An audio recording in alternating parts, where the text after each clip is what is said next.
Mason stood paralyzed at the heavy oak entrance of his Chicago penthouse, his leather briefcase dangling forgotten from his right hand, as the cold wind from the hallway whistled past him.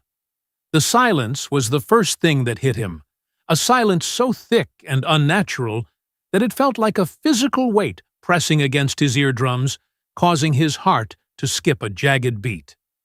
For 5 agonizing months, this home had been a theater of chaos, a place where the air was perpetually fractured by the high-pitched, inconsolable wailing of his twin sons Daniel and Matthew. He had grown accustomed to the dread that settled in his stomach every time he turned his key in the lock, bracing himself for the wall of sound that usually greeted him before he even stepped over the threshold.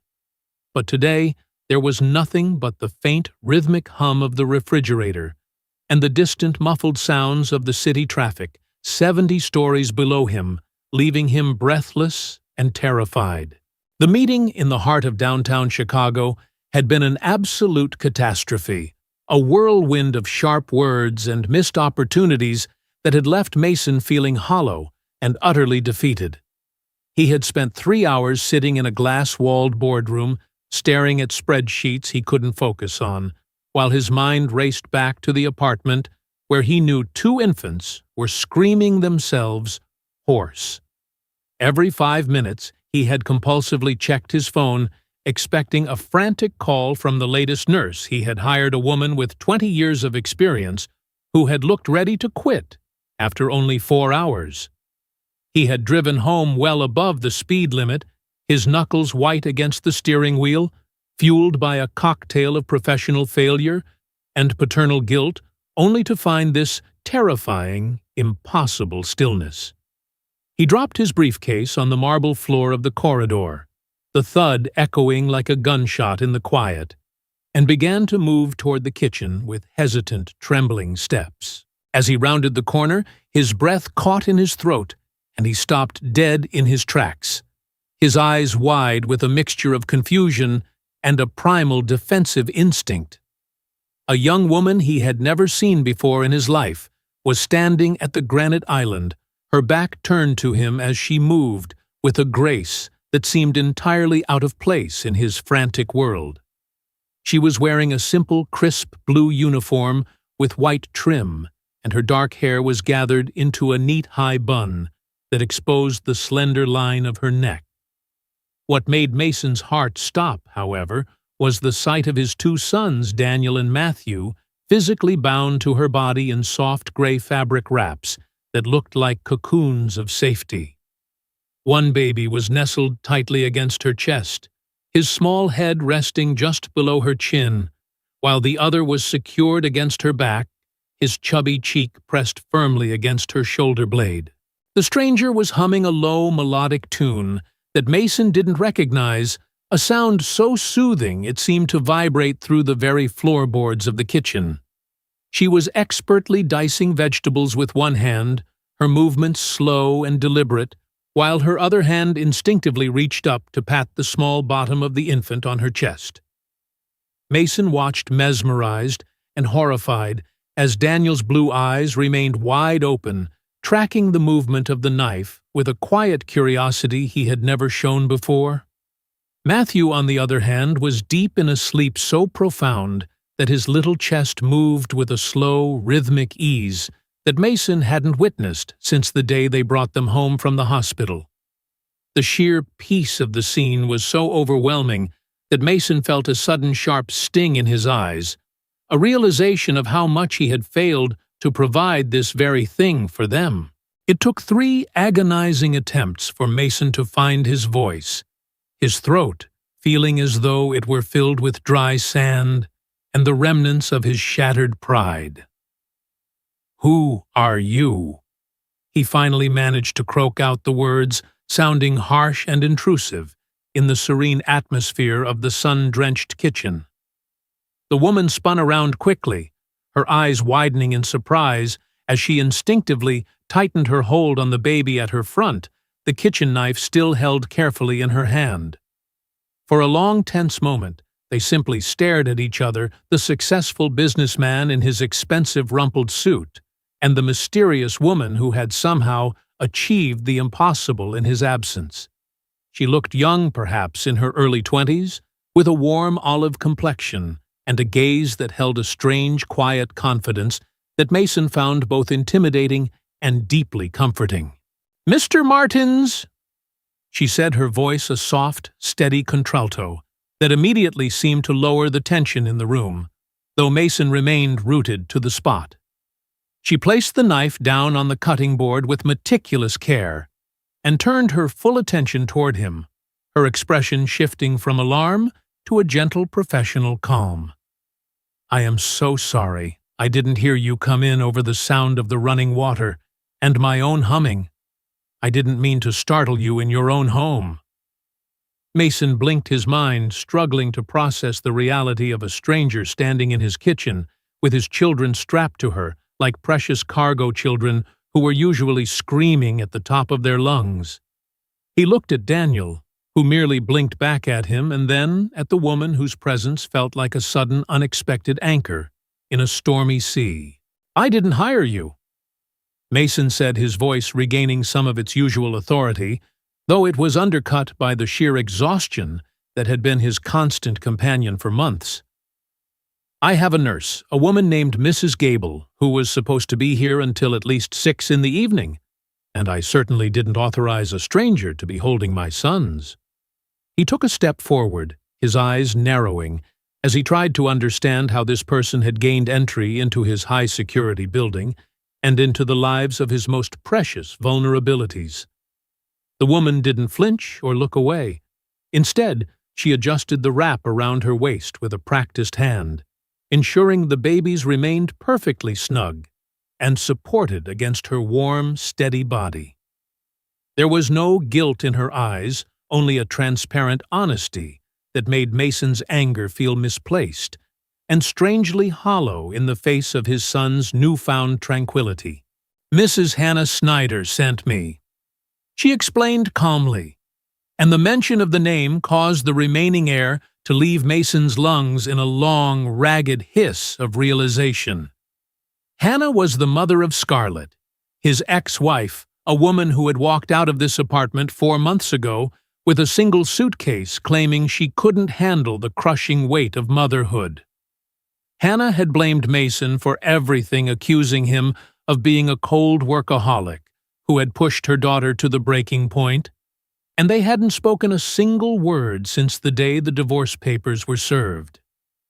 "She called me late last night, sounding quite desperate, and told me that you were in a crisis and that the babies hadn't stopped crying for weeks," the woman continued. "When I arrived this morning, the nurse was already at her wit's end and left shortly after I walked through the door, citing a personal emergency she couldn't ignore." Mason sank into one of the velvet-lined kitchen chairs, his legs finally giving out under the sheer weight of the emotional whiplash he was experiencing in the presence of this stranger. He looked at his sons again, Daniel now reaching out a tiny, uncoordinated hand to touch the blue fabric of the woman's uniform, his face free of the usual tension of distress. It was a sight he had dreamed of but never truly believed he would see his children at peace, safe, and seemingly content in the arms of a woman whose name he didn't even know. The irony of Hannah, the woman who had spent months vilifying him, being the one to send this miracle worker into his home, was not lost on him, and it tasted like a bitter, necessary medicine. He looked up at the woman, seeing her not as an intruder now, but as the first person who had successfully brought a semblance of order to his fractured life. "My name is Riley," she said, sensing the shift in his energy and offering a small tentative smile that reached her eyes, which were the color of dark, polished mahogany. "And I took the job because I know what it feels like to be small and unheard, and because Mrs. Hannah told me that these 2 boys were losing their voices from the constant screaming." She moved around the island, her steps light and silent, and began to put the diced vegetables into a pot of simmering water, all while keeping the babies perfectly balanced. I grew up in a house where there was always someone crying, and I learned very early on that babies don't need fancy machines or expensive experts. They just need to feel a heartbeat. Mason watched her, fascinated by the simplicity of her philosophy and the profound impact it had already had on his sons, who were now the quietest they had ever been. "They were screaming when you arrived, weren't they?" Mason asked, though he already knew the answer, having heard the echoes of their distress in his mind all through his failed meeting. Riley nodded solemnly, her hands never stopping their work, as she prepared what looked like a healthy homemade meal for the evening. "They were hysterical, Mr. Martins. The nurse was trying to soothe them by rocking the strollers, but the more they cried, the more she panicked, and the cycle just kept feeding itself." She paused, looking down at Daniel, who was now beginning to drift off into a light slumber, his eyelids heavy with the comfort of her proximity. "I found these wraps in the back of the nursery closet, probably gifts that had never been opened, and I decided to try the only thing I knew would work: physical connection." Mason felt a sharp, piercing pang of guilt settle in his chest, a realization of his own distance and his own failure to simply be present for his children in the way they clearly needed.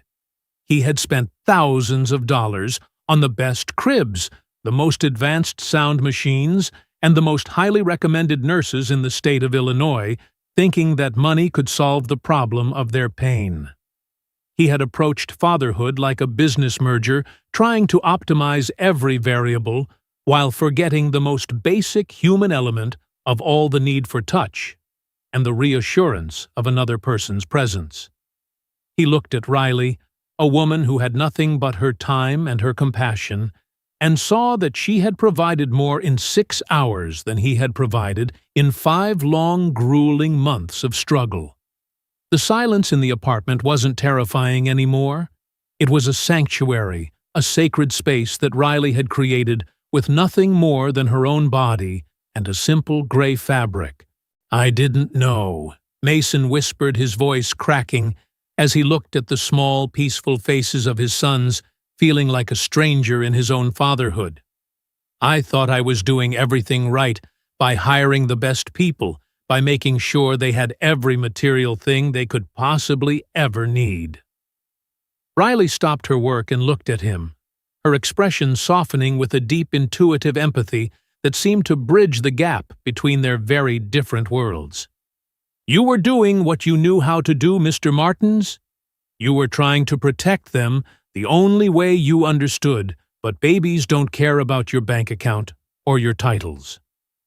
She stepped closer to him, the warmth from her body, and the babies radiating toward him, a physical manifestation of the peace she had brought into the room. "They just care that you're there, that you're steady, and that they aren't alone in the dark when they are feeling afraid." Mason reached out his hand, trembling as he gently stroked Daniel's soft, downy hair, feeling the warmth of the child's scalp beneath his fingertips, for the first time without the accompaniment of a scream. He felt a tear escape and roll down his cheek, a release of months of repressed terror, and the crushing weight of being a single parent who felt utterly out of his depth. He didn't bother to wipe it away, allowing himself to feel the vulnerability in front of this woman who had seen the worst of his home and responded with nothing but grace. "I've been so afraid that I was breaking them, that my own stress was somehow poisoning them and making them into these unhappy, miserable little beings," he admitted, his voice barely audible. Riley shook her head, her hand coming up to rest briefly on his forearm, in a gesture of pure, unadulterated kindness that felt like a lifeline. "They aren't broken, and neither are you," she said firmly, her voice carrying the weight of someone who had seen much harder things and survived them with her spirit intact. "They are just sensitive, and they were reflecting the world around them, a world that has been very loud and very scary for a long time now." She gently unbuckled the wrap, holding Daniel to her chest, moving with a practiced fluidity that didn't even wake the sleeping infant, and carefully transferred him into Mason's waiting arms. For the first time, Mason felt the solid, warm weight of his son against his own chest, without the frantic squirming of a child trying to escape, and the sensation was so profound it made his knees weak. Daniel let out a tiny, contented sigh and snuggled into his father's expensive suit jacket, his breathing syncing up with Mason's own rapidly beating heart. I grew up on the outskirts of Detroit, in a neighborhood where the sirens never stopped, and the houses were always too small for the number of people living inside them. Riley began, her voice dropping to a low, intimate register. She sat down across from Mason, still carrying Matthew on her back, the rhythmic sound of her voice acting as a continuous lullaby for the sleeping twin. My mother worked 3 different cleaning jobs, leaving before the sun came up and returning long after we were all supposed to be in bed, exhausted and smelling of bleach. She looked out the window at the Chicago skyline, her eyes reflecting a past that was a world away from the luxury of this penthouse. My father left when I was only 5 years old, walking out the door with a cardboard box and never looking back, leaving my mother with 4 children and a mountain of debt. Bond sit 20 twins. I was the oldest, so the responsibility fell to me by default, and I became a mother before I had even finished middle school. Riley continued her expression, one of quiet resilience rather than bitterness. I learned how to change diapers when I was 10, how to stretch a gallon of milk for a week when I was 12, and how to soothe a colicky baby in the middle of a thunderstorm when I was 13.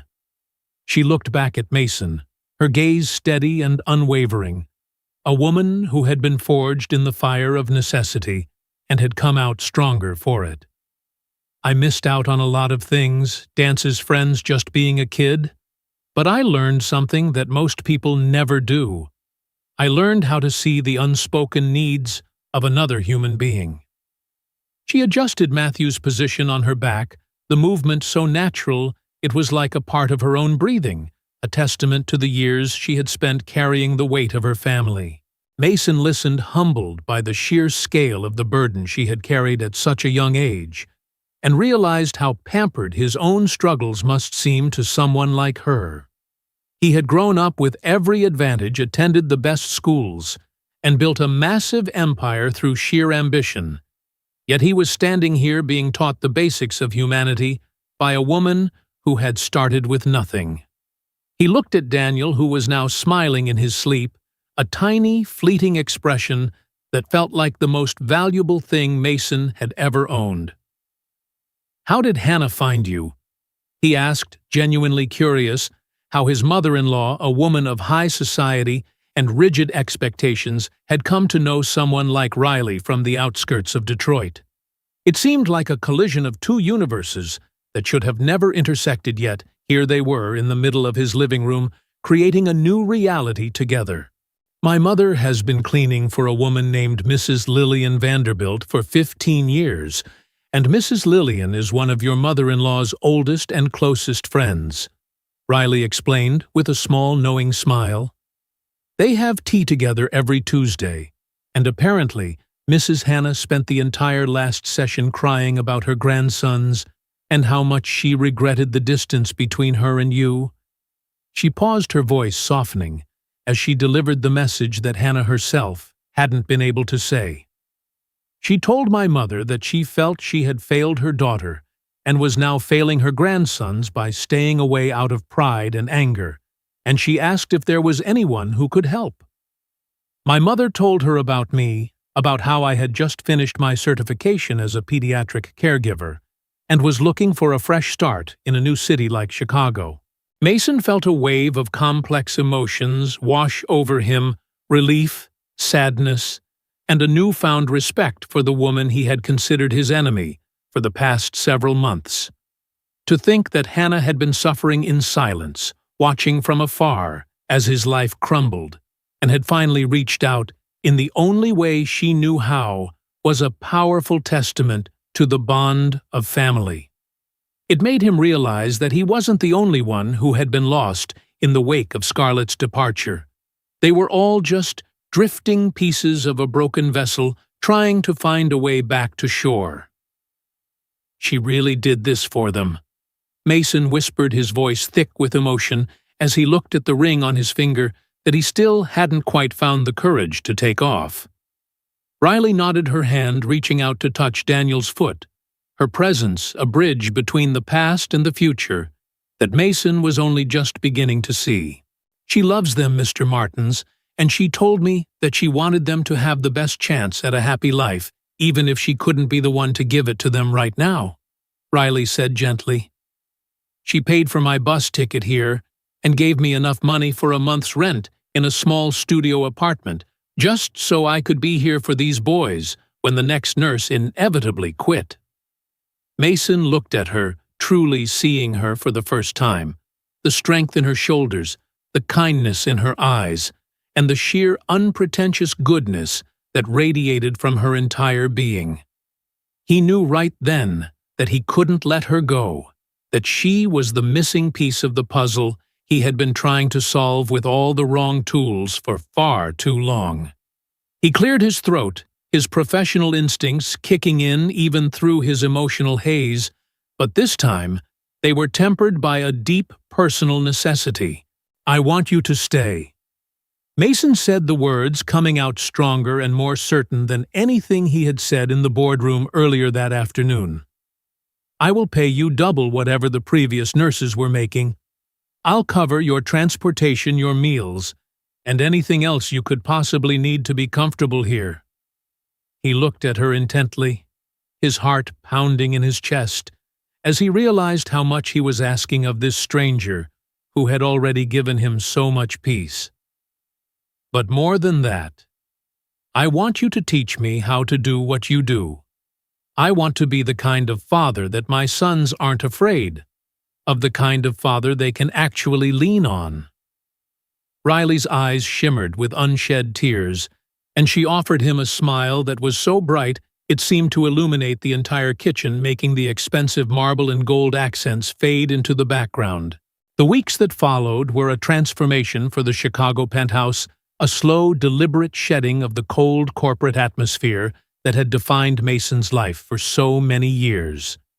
Riley became a constant grounding presence, arriving every morning at 7 in the morning with a thermos of coffee and a smile that seemed to ward off the gray Chicago fog. She moved through the rooms with a quiet efficiency, turning the sterile environment into a home filled with the scents of lavender cinnamon and the soft, gurgling sounds of happy infants. Mason found himself waking up earlier, not to check his emails or prepare for meetings, but to sit in the kitchen and watch Riley interact with Daniel and Matthew, learning the subtle language of their needs. He watched how she held them, how she whispered to them about the world outside the window, and how she never once lost her patience, even when the nights were long. Slowly, under Riley's patient guidance, Mason began to find his own rhythm as a father, shedding the suit jackets and the formal distance that had been his armor for so long. He learned how to use the wraps, feeling the incredible soul-stirring connection of having his son's heartbeats thumping against his own chest while he walked through the living room. He discovered that he didn't need to be perfect. He just needed to be there, to be a steady presence that his children could count on when the world felt too big or too loud. The professional failures that had once seemed like the end of the world began to lose their sting, replaced by the profound, quiet victory of a son falling asleep in his arms without a single tear. Riley was always there, a few steps away, offering a word of encouragement or a gentle correction, her belief in him acting as the foundation upon which he rebuilt his entire life. By the time the twins were 8 months old, the apartment was no longer a place of dread, but a sanctuary of laughter and discovery that Mason looked forward to returning to every single day. He had scaled back his hours at the firm, delegating more tasks to his partners, and realizing that the empire he had built was meaningless if he wasn't there to share the fruits of it with his family. Riley had become much more than an employee. She was the heartbeat of the home, the person Mason turned to for advice on everything from the boys' diet to the colors of the new nursery wallpaper. They spent their evenings sitting on the floor of the playroom, surrounded by wooden blocks and soft toys, talking about their lives and their dreams, while the boys crawled between them. There was a growing unspoken tension between them, a warmth that went beyond the professional bounds of their arrangement. But Mason was terrified of breaking the delicate balance they had found. One rainy Tuesday evening after a particularly long day of teething, for little Matthew, Mason arrived home to find Riley sitting in the center of the living room rug, a look of pure, unadulterated joy on her face. She was holding her phone out, her eyes glued to the screen, while Daniel and Matthew sat in front of her, their faces smeared with mashed sweet potatoes and their eyes wide with excitement. "Mason, you have to see this, come here quickly, before they stop doing it," she called out, her voice filled with a childish wonder that made his heart leap in his chest. He dropped his coat on the sofa and hurried over, kneeling down beside her, his shoulder brushing against hers in a way that sent a jolt of electricity through his entire body. Riley pressed play on a video she had just recorded, and Mason watched breathless as his sons did something they had never done before. On the screen, Riley was making a series of ridiculous, exaggerated faces, her voice pitching up into a silly, rhythmic chant that obviously delighted the two boys sitting before her. Suddenly, Daniel let out a sharp, high-pitched sound that quickly transformed into a deep, belly-aching laugh, his entire little body shaking with the sheer force of his own joy. A second later, Matthew heard his brother and joined in his laughter, a softer, more musical counterpart that filled the room with a sound more beautiful than any symphony Mason had ever heard. Tears welled up in Mason's eyes as he watched the loop over and over again, the sight of his children's first real laughter acting as a final healing balm on the wounds of the past year. "I wanted you to have it," Riley whispered, her hand settling gently on his arm as she looked at him with an intensity that made it impossible for him to look away. "I always think about you when these moments happen, Mason.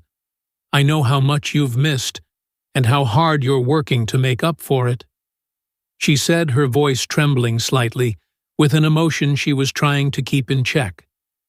Mason looked from the screen to the woman beside him, seeing the way the soft lamplight caught the gold flecks in her dark eyes, and the way her hair had begun to escape its bun.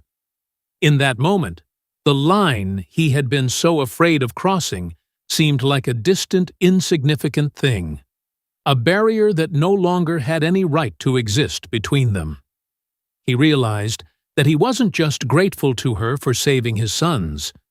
He was in love with her for the person she was, for her strength, her resilience, and the way she had taught him how to love his own life again. He reached out and covered her hand with his thumb tracing the soft skin of her knuckles, feeling a sense of certainty he hadn't felt in years. "Riley, I don't know how to say this without sounding like I'm just a desperate man who fell for the person who saved him." Mason began, his voice low and thick with the weight of his confession. "But it's more than that. It's so much more than just the help you've given us. It's the way you see the world, the way you care for people who have nothing to give you in return." He looked down at their joined hands, the contrast between his tanned, calloused skin and her softer, pale hand, a perfect metaphor for the way their lives had intertwined. "I look forward to the moment you walk through that door every morning, and I dread the moment you leave at night, and it has nothing to do with the babies anymore." Riley didn't pull away. Instead, she turned her hand over so their palms were pressed together, her fingers lacing through his in a silent, powerful acceptance of his words. "I've been so scared to feel this, Mason, because I know how it looks, and I know what people would say about a woman in my position falling for a man in yours." Riley admitted, her voice a mere whisper in the quiet of the room. And more than that, I was scared that if I let myself love you and it didn't work out, I would lose the boys, and they have become the center of my entire universe. She looked over at Daniel and Matthew, who were now occupied with a set of plastic keys, oblivious to the life-changing conversation happening just inches away from them. I've never had a real family, not one that was stable and safe, and filled with this kind of light, and I didn't want to risk losing it by being selfish with my own heart. Mason leaned in closer, his forehead resting against hers, the scent of her lavender soap filling his senses and grounding him in the reality of the moment. Then we won't risk it. We'll build it. Mason promised, his voice a vow that he intended to keep for the rest of his life. We'll go as slow as you need. We'll be careful, and we'll always put them first. But I'm not going to let the fear of what might happen stop us from what is already happening right here. He felt her breathe out a long, shaky sigh of relief, her body finally relaxing against his as the last of the barriers between them crumbled away into the Chicago night. They sat there for a long time, two people from vastly different worlds who had found a common language in the silence of a kitchen and the laughter of two small boys. It was the beginning of a journey that would be filled with challenges, but for the first time, Mason felt like he had a partner who was standing right there beside him, ready to face whatever came next. Duty. The introduction of Riley to Hannah Mason's mother-in-law was an event he had anticipated with a stomach full of knots, fearing that the social divide might prove too great for the older woman to bridge.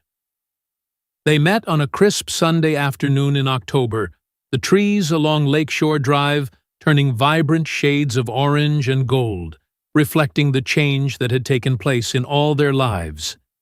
Hannah arrived at the penthouse with a basket of organic toys and a nervous flutter in her hands, her eyes searching Mason's face for any sign of the resentment that had once defined their interactions. When she saw Riley sitting on the floor with the twins, her face lit up with a genuine maternal warmth that Mason hadn't seen in years, a softening of the rigid exterior she had maintained since Scarlett's departure. Riley rose to greet her with a natural, unpretentious grace, thanking her for the opportunity that had changed her life, and the two women embraced in a way that felt like a circle finally closing. Hannah spent the entire afternoon observing them, her sharp eyes taking in the way Mason looked at Riley, and the way the boys responded to her with a trust that was absolute and unwavering. When she and Mason were alone in the kitchen for a few moments, she placed a hand on his arm, her eyes misting over with a deep, soulful understanding. "Mason, I spent a long time blaming you for my daughter's unhappiness, but I see now that I was just looking for a place to put my own failure as a mother," she said softly, her voice carrying the weight of a hard-earned wisdom. "Riley is a gift not just to those boys, but to you. She has a light in her that my Scarlett never quite found, and I want you to know that you have my full blessing to be happy with her." She squeezed his arm, a gesture of profound forgiveness and hope that allowed Mason to finally let go of the last remnants of his guilt. As the twins' first birthday approached, Mason knew that he couldn't wait any longer to make their family official, the desire to bind his life to Riley's having grown into a beautiful, undeniable necessity. He spent 3 weeks searching for the perfect ring, eventually choosing a vintage sapphire set in a delicate platinum band that reminded him of the quiet, deep strength of the woman he loved. He planned a small party at the apartment, inviting only Hannah and a few of his closest, most trusted friends, wanting the day to be a celebration of the love that had saved them all. The boys were dressed in tiny matching navy blue suits, looking like miniature versions of the man Mason had once been, but with the joyful, carefree spirits that Riley had nurtured in them. The room was filled with balloons, the smell of vanilla cake, and a sense of peace that felt like it had always belonged there. During the Happy Birthday song, as Daniel and Matthew gleefully smashed their hands into their individual smash cakes, creating a glorious sticky mess that would have horrified the old mason, he caught Riley's eye across the room. She was laughing, her face flushed with excitement, a streak of blue frosting on her cheek that made her look younger and more beautiful than he had ever seen her. He knew with a clarity that hummed in his very bones that this was the moment he had been waiting for his entire life, the moment where everything finally made sense. He excused himself for a second, slipping into the bedroom to retrieve the small velvet box from its hiding place, his heart thumping against his ribs with a rhythm that felt like a song of triumph. When he returned, the room had quieted slightly, and he walked straight to Riley, ignoring the curious glances of their guests. He didn't have a grand rehearsed speech, realizing that the most profound truths were often the simplest ones, the ones that didn't need the flourish of expensive words. He dropped to one knee in the middle of the living room rug, right there among the crumbs of the birthday cake and the discarded wrapping paper, and looked up at the woman who had become his entire world. Riley, you walked into this house when it was a place of darkness and noise, and you turned it into a home filled with light and laughter. He said, his voice steady, despite the tears that were beginning to blur his vision. You didn't just care for my sons. You taught me how to be a man worthy of them, and I don't want to spend another single day without you by my side.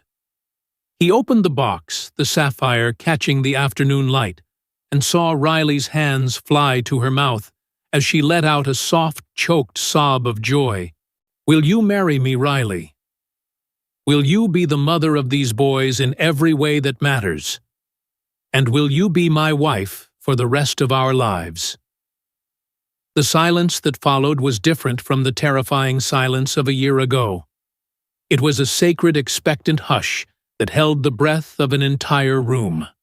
Riley nodded frantically, unable to find her voice at first, before finally whispering a yes that was echoed by a sudden, perfectly timed babble from little Daniel, who was watching them with wide, curious eyes.